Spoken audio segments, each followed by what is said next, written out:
سے منع فرماتے ہیں اگر انسان کی ایسی حالت ہو جائے کہ جس حالت میں غسل واجب ہو جائے ناپاکی کی حالت میں وہ کبھی بھی نہ بھول کر نہ جان بوجھ کر مسجد کی قدر نہ کرے، مسجد میں پاؤں نہ رکھے، یہ نہ ہو کہ اس کا یہ پاؤں رکھنا کل قیامت کے دن اس کے لیے عذاب کا سبب بن جائے۔ مسجد میں آنا اللہ کی رحمت ہے، مسجد میں آنا عبادت کی غرض سے اللہ کی رحمت ہے، اللہ کی عطا ہے۔ حدیث مبارکہ میں ہے کہ جس بندے کی طرف اللہ 80 مرتبہ اپنی رحمت کی نگاہ سے دیکھتا ہے تب اس کو مسجد میں آنے کی توفیق عطا فرماتا ہے۔ 80 مرتبہ اپنی رحمت سے دیکھتا ہے، نظر رحمت سے دیکھتا ہے تو اللہ تعالیٰ اس کو اپنی مسجد میں آنے کی توفیق عطا فرماتا ہے۔ گویا کہ جو مسجد میں عبادت کی غرض سے آیا وہ اللہ کی رحمتوں کو سمیٹتا ہوا آ رہا ہے، اللہ کی رحمتوں کو لے کر کے آ رہا ہے، اور اللہ کی رحمت لے کر کے آئے بندہ آئے مسجد میں اللہ کی رحمتوں کو حاصل کرنے کے لیے، لیکن اگر ناپاک ہے، جسم پلید ہے، تو اس صورت میں جب وہ مسجد میں آئے گا وہ اللہ کی رحمت لے کر نہیں، اللہ کی لعنت لے کر کے آئے گا۔ وہ عبادات اس کی نہیں ہوگی بلکہ اس کو اس کا گناہ ملے گا۔ ناپاک وجود ناپاک جسم لے کر مسجد میں آئے گا، کل قیامت کے دن عذاب بھگت رہا ہوگا۔ اللہ تعالیٰ نے تو واضح فرمایا لا تقربوا الصلاۃ وانتم سکارى، نماز کے قریب مت آؤ کہ جب تم نشے کی حالت میں ہو، جب تم پر نشہ اثرات کر رہا ہو، حاوی ہو، نشے کی حالت میں نماز کے قریب مت آؤ۔ لیکن بعض لوگ بولے والے آدھی آیت پڑھتے ہیں، یا ایھا الذین آمنوا لا تقربوا الصلاۃ، ایمان والو نماز کے قریب مت جاؤ۔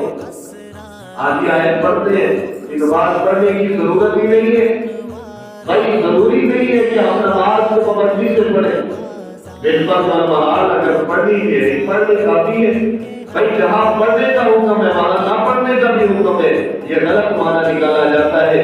قرآن پاک میں کہیں ایک جگہ بھی ایسی نہیں ہے جہاں پر نماز پڑھنے سے منع کیا گیا ہو، یہاں پر بھی آگے تفسیر میں دوسرا جز موجود ہے کہ لا تقربوا الصلاۃ کا معنی کیا ہے، وانتم کی حالت میں ہو اس وقت نماز کے قریب مت آؤ۔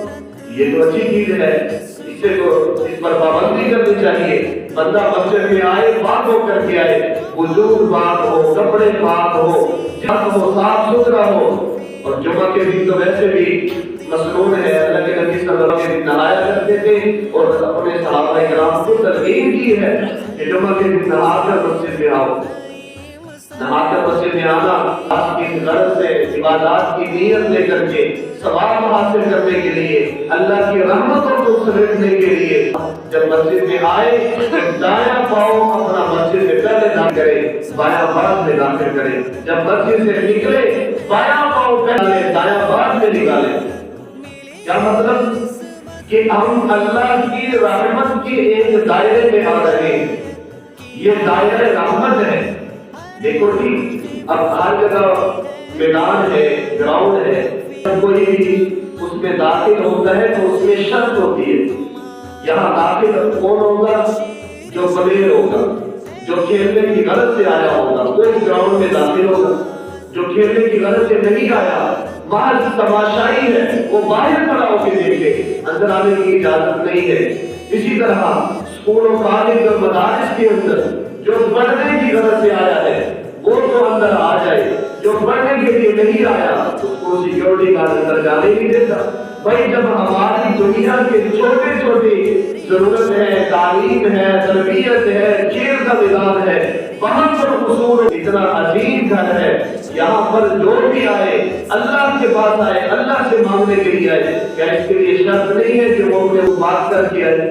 کیا اس کے لیے شرط نہیں ہے کہ وہ ادب کے ساتھ روحانی سلسلے میں داخل ہونے والا ہے، رحمتوں کے گھیرے میں آنے والا ہے، تو وہ دایاں پاؤں پہلے تاکہ وہ اس بات کا ارادہ اظہار کرے کہ میں اللہ کی رحمتوں کے دروازے میں داخل ہو چکا ہوں۔ یا ایھا الذین آمنوا اذا قمتم الی الصلاۃ فاغسلوا وجوهکم وأيديکم إلى المرافق وامسحوا برؤوسکم وأرجلکم إلى الکعبین۔ مکمل تفصیل عرض ہو چکی۔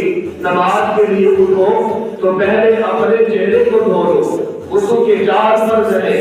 نمبر 1 چہرے کو دھونا، نمبر 2 اپنے بازوؤں کو کوہنیوں سمیت دھونا، نمبر 3 چوتھائی سر کا مسح کرنا، نمبر 4 پاؤں کو دھونا۔ یہ وہ 4 فرائض ہیں جو اللہ نے اپنی کتاب کلام اللہ میں عرض کر دیے ہیں۔ اب ان کی تفصیل کیا ہے؟ اللہ کے نبی صلی اللہ علیہ وسلم کی سنت مبارکہ ہے، احادیث مبارکہ ہے۔ حضور علیہ السلام کی حدیث مبارکہ حضرت مغیرہ بن شعبہ رضی اللہ تعالیٰ عنہ فرماتے ہیں اتا سبحان قوم فبال وتبضع وسعد راسه والخفين۔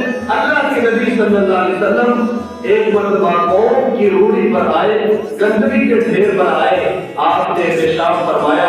پیشاب کے بعد آپ علیہ السلام نے پانی کو دعا کر کے وضو کیا، اور وضو کا طریقہ نقل کرتے ہیں، پھر سر کا مسح کیا، پھر موزوں پر مسح کیا۔ سردیوں میں جو موزے پہنے جاتے ہیں چمڑے کے ہوتے ہیں، ان پر مسح کرنے کی دلیل بھی ہے، جائز ہے، اللہ کے نبی صلی اللہ علیہ وسلم نے کیا ہے۔